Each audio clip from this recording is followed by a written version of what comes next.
Welcome back, everyone. New day, new fun recipe. Today we are gonna attempt a Lula kebab at home.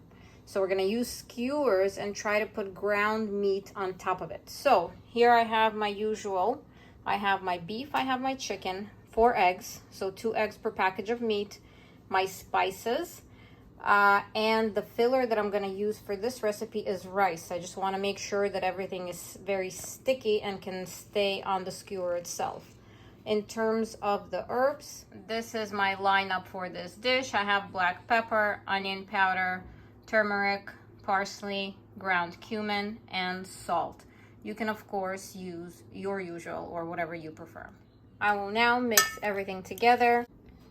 This is the mix I got, and if you want to see other recipes where I use the beef and the chicken or just beef and incorporate the eggs, spices, and other base ingredients, you can definitely check out the meatballs.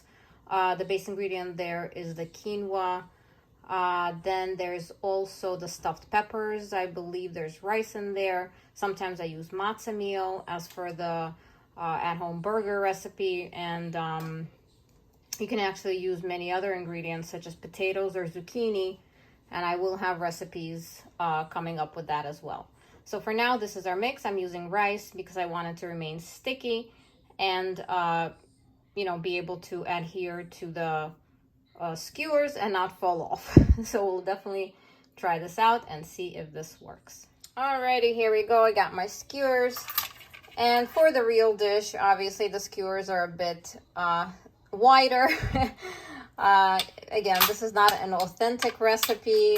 This is just me trying to experiment with the things that I have at home. I find it fun, so let's give it a shot. Okay, I'm gonna put the meat on the skewers now.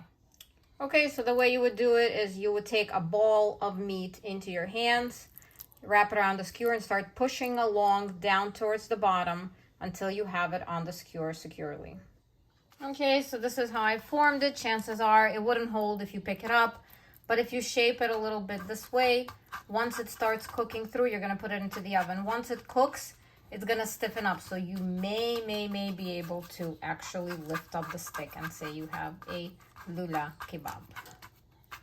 Okay, let's proceed to the next. Alrighty, this is what I was able to form. I actually found it cool that I was able to get the skewer a little bit over the top, so I was able to put enough on the bottom and enough to cover over the top, so I'm kind of ensuring that it's fully on the skewer itself. Okay, so putting it into the oven, about 380. We'll see how it cooks. All right, check this out. Not too bad for a home-baked meal. So they look more or less okay. You can actually lift them. I did flip them midway, and I spray oiled them a little bit. I don't know if it's gonna hold. Yeah, it's holding. Even if I pick it up, it's holding. So pretty good. Okay, now we're gonna serve it on a nice platter. And there you have it. Any fresh ingredients make a nice decor for this dish. Lula kebab in the oven.